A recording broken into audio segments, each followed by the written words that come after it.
آقا ارشاد فرماتے ہیں موت جب آتی ہے تو اتنی تکلیف کے ساتھ آتی ہے کہ تلوار کی 313 ضربیں اگر ایک ساتھ کسی کے اوپر لگائی جائے تو اتنی تکلیف نہیں ہوتی جتنی روح کے نکلتے وقت انسان کو تکلیف ہوتی. جو ایمان پر دنیا سے چلے گئے وہ کامیاب ہو گئے. اب باری اپنی ہے, اس گھاٹی سے ہمیں گزرنا ہے, اس کی تیاری کرو. دنیا کی رنگریلیوں میں کب تک ڈوبے رہو گے؟ لوگ کہتے ہیں ارے وہ ابھی بیٹھا تھا ابھی چلا گیا, ابھی کھانا کھا رہا تھا چلا گیا, ابھی مجھ سے مل کے گیا چلا گیا. جیسے ہم لوگوں کے لیے کہہ رہے ہیں, ایک دن لوگ اپنے لیے بھی کہیں گے ابھی کھڑا تھا چلا گیا, ابھی بیٹھا تھا چلا گیا. تھوڑا اللہ کے لیے اپنے حال پہ رحم کر. تمہاری منت کرتا ہوں, تمہارے ہاتھ جوڑتا ہوں, میری قوم کے جوانوں, دنیا میں پاپ کے لیے نہیں آئے تھے, دنیا میں گناہ کے لیے نہیں آئے تھے, دنیا میں بدکاری کے لیے نہیں آئے تھے, اپنی قبر کو بہتر بنانے آئے تھے, اپنی آخرت کو بہتر بنانے آئے تھے. بھولا ہوا سبق یاد کرو. مدینے کے تاجدار نے تمہاری آخرت کو سنوارنے کے لیے جو تمہیں اصول عطا کیے ہیں ان اصول کو اختیار کرو. خدا کے لیے قبر میں کوئی کام نہیں آئے گا, قبر میں ہمیں اکیلے جواب دینا ہوگا. قبر کے اندھیرے کو اگر اجالے میں تبدیل کرنا ہے, اللہ کے گھروں کو آباد کرو. داڑیاں منڈا کر گٹروں میں مت پھینکو, چہروں پہ داڑیاں سجاؤ. صدقہ کثرت سے دو, اللہ بری موت سے بچائے گا. آقا ارشاد فرماتے ہیں جو کثرت سے صدقہ دیتا ہے اللہ اس کو بری موت سے بچاتا ہے. ہمیشہ سچ بولو تاکہ مرتے وقت زبان پہ کلمہ نصیب ہو, اچھی موت آئے, کلمے والی موت آئے. گانے مت گنگناؤ, کانوں میں ایئر فون لگا کر کے وقت مت برباد کرو. آج میرے شہر مالیگاؤں شہر جس کو ہم کہتے ہیں گنبد و مینار کے شہر کے نام سے پوری دنیا میں مشہور ہے مالیگاؤں, لیکن رات کے 2-2, 3-3 بجے تک 4 لڑکے وہاں بیٹھے, 2 لڑکے وہاں بیٹھے, 6 جوان وہاں بیٹھے. کیا کر رہے ہیں؟ کچھ نہیں, صرف ٹائم پاس کر رہے ہیں. میرے بھائی بتا, جتنا تو نکڑ پہ بیٹھ کے وقت برباد کر رہا ہے, اگر گھر میں بیٹھ کر کے تو اتنا وقت درود پڑھے تو کم سے کم 1000 مرتبہ تو درود شریف پڑھ سکتا ہے. اگر نہیں توفیق ہے تو کم سے کم بیوی بچوں کو ہی ٹائم دو. بچے ترس جاتے ہیں یار ماں باپ سے ملنے کے لیے, اپنی اولاد کو وقت دو. لوگ کہتے ہیں مولانا بچے بڑے ہونے کے بعد ماں باپ کے پاس رکتے کیوں نہیں؟ قصور اپنا ہے. بچوں کو بچپن میں ماں باپ کی ضرورت ہوتی ہے اور بڑھاپے میں ماں باپ کو بچوں کی ضرورت ہوتی ہے.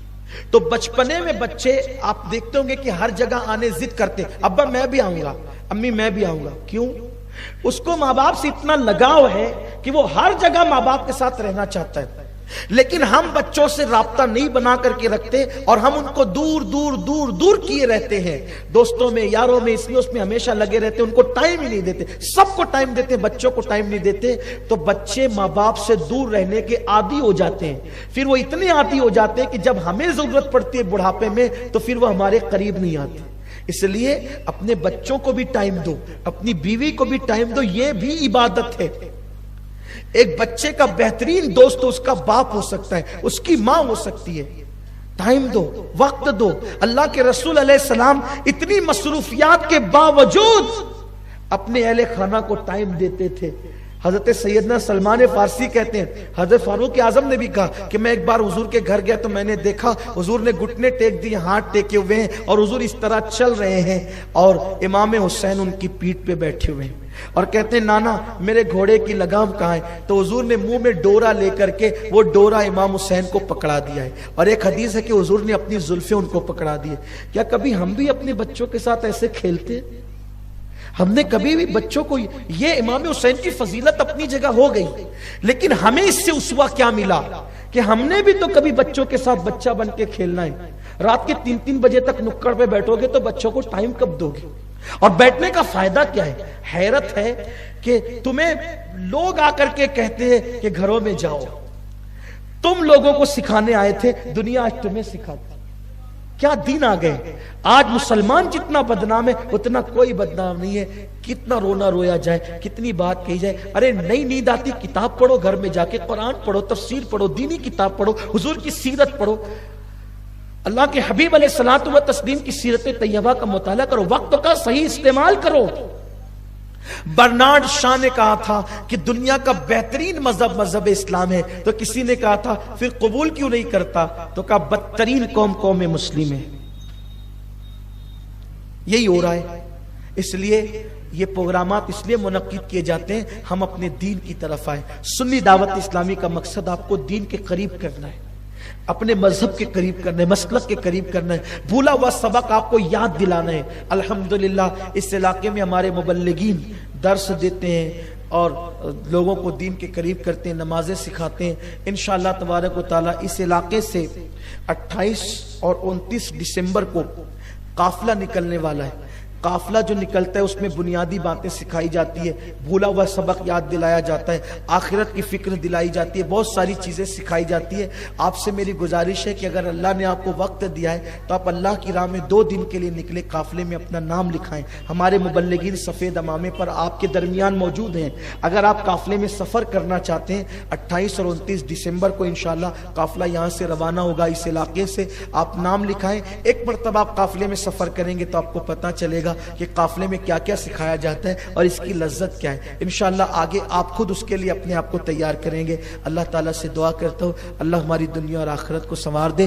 گفتگو کے درمیان کوئی غلطی ہو تو اللہ معاف کرے. استغفر اللہ ربی من کل ذنب واتوب الیہ. السلام علیکم. رسالت کے پروانوں ہر سنیچر کو بعد نماز عشاء سنی دعوت اسلامی کے عالمی مرکز اسماعیل حبیب مسجد میں سنی اجتماع ہوتا ہے. تو آپ حضرات پابندی کے ساتھ اس میں شرکت فرمائیں.